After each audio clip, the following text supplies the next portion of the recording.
Hi, hello, and welcome, or welcome back. I suppose, as you can see, we're doing a little voice-over here today. We are getting towards the end of our 6 of the best series. Well, 6-ish. This week we will have our last 2. Today we're talking about The Wolf and The Woodsman by Ava Reid. Let's get on with it, shall we?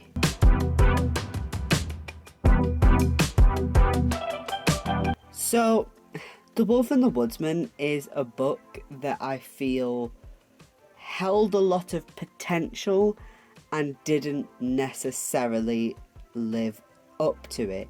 So, it's basically a book of 2 halves. If you are somebody who knows me, and this is going to seem like a weird tangent if you know anything about this book, but trust me, it makes sense. If you know me, then you know I have got very particular feelings about the book Moby Dick. The book about the big fucking whale, right? That book is actually 2 books in 1 volume. One of which is the story that we all know, the story of Ahab trying to catch the white whale. But it's also Herman Melville going, hey guys, I really fucking love whales, and I'm going to tell you a bunch of whale facts. Those whale facts are just littered throughout the rest of the story. It takes away from the plot all of the time, every time it happens. I believe one of the chapters is literally called A Cetacean of Whales, or The Cetacean of Whales, something like that. Basically, here's your chapter's worth of an encyclopedia about all the things I fucking know about whales. And this book is a lot like that. Except here, you have the really interesting plot using different faith and myth and folktales and all the stuff about kings and bloodlines and all that sort of stuff. Really interesting. And all the world building stuff that comes along with that. And then you have the romance, which is deeply unnecessary. So you have the main plot line, which is the equivalent of Ahab and the whale. And then there's the romance plot line, which is Ava Reid's equivalent of going, hey, I really fucking love whales, every time you're reading about the actual romance. And also, it's not really a romance, but I'll get onto that later. And even though that romance could have happened naturally, I kind of wouldn't have wanted it to anyway.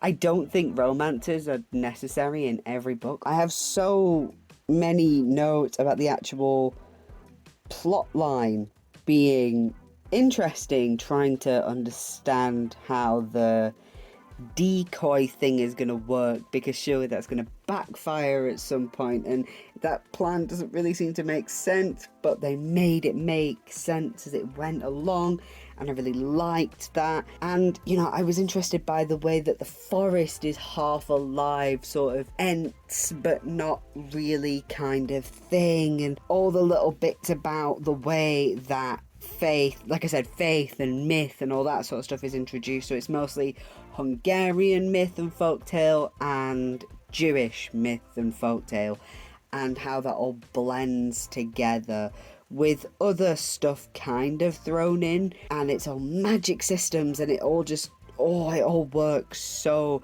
nicely. And I've seen other reviewers, because I was curious to see how other people felt about this, I've seen other reviewers say that they didn't necessarily like that there's a lot of telling the folk tales within the story, but I bloody love that.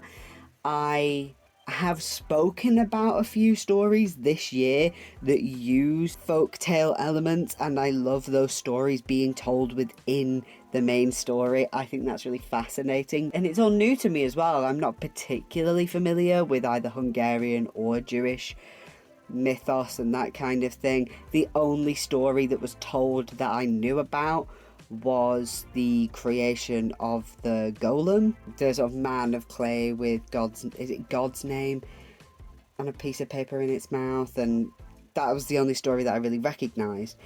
But I found that so beautifully fascinating. But then the romance kept seeping in, and it was just like, why?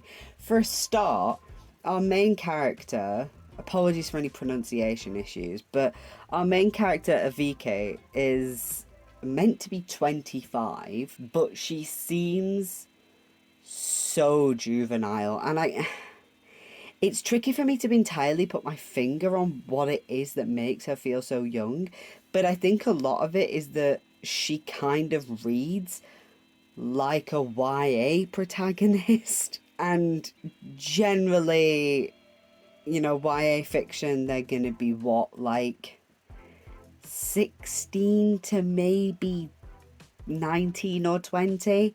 There is a fair difference between who somebody is at like 19 and who somebody is at 25, and that shows here. She seems much younger. She seems like she's fresh into adulthood, not helped by the fact that the guy she ends up with, he's about the same age, but he has that seeming older than his years thing going on.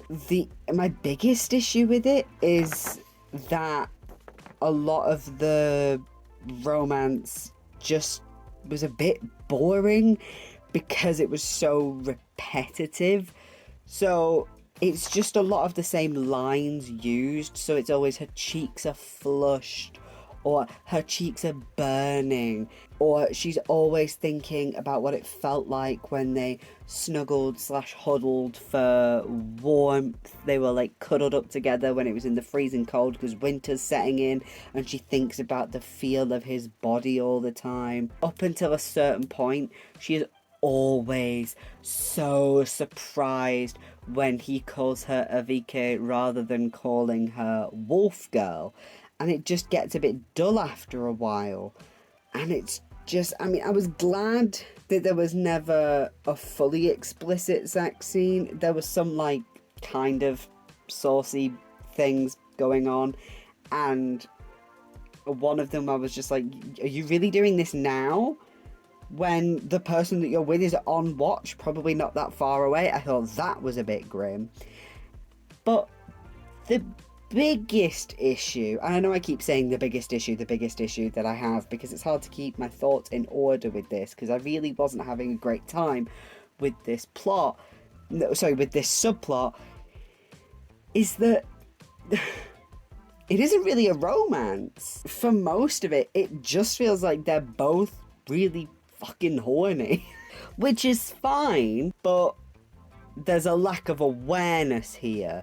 And I think that's a problem that persists throughout this book, not just with the romance plot, but throughout the book. It doesn't feel like the book is aware of what it is. So overall, and not just because of, the word wolf being in the title, generally because of the way that some of the tales were being used, and not when they're retelling the myths and folk tales, but the way that it's incorporated, this book had a feel of a wolf for a spell to it. What made me sometimes struggle with enjoying this one as much is that it didn't know who it was written for, because a wolf for a spell seemed to know that it was for like middle grade readers, whereas The Wolf and the Woodsman seems like it wants to be an adult book. It wants to be a teen book. It wants to be a young adult book. It wants to be for middle grade. It wants to be for everybody, but it just doesn't work out because it can't be for younger readers because it's got sex in it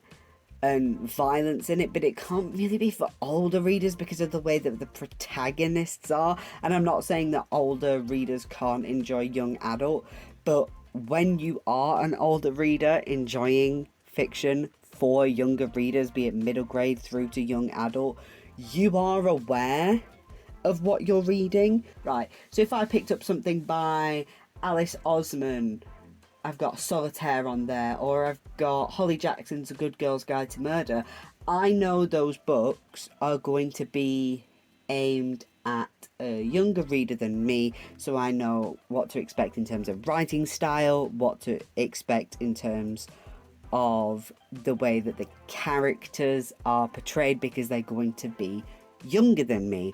But this just didn't seem to hit the mark. I think the best thing for this book would be for it to maybe tone down, not even that much, but tone down a little bit with the sex, not even as much with the violence, because a lot of young adult fiction does have quite visceral violence in it. Maybe just tone that down a little bit and lean into the fact that this sounds like it's for young adults. I did overall enjoy this book. There got to a point where the romance sort of took a back burn, and I began just to really start getting into this book. So, like I was saying earlier, the actual main plot about faith, about persecution, and how they intermingle, I think they're hugely, hugely interesting. What I will say is that her fighting scenes and her battle scenes, phenomenal. I think they're wonderful. The timing, the pacing, the emotion, the visceral nature, using violence at the right time. Oh, I think that is fantastic, honestly.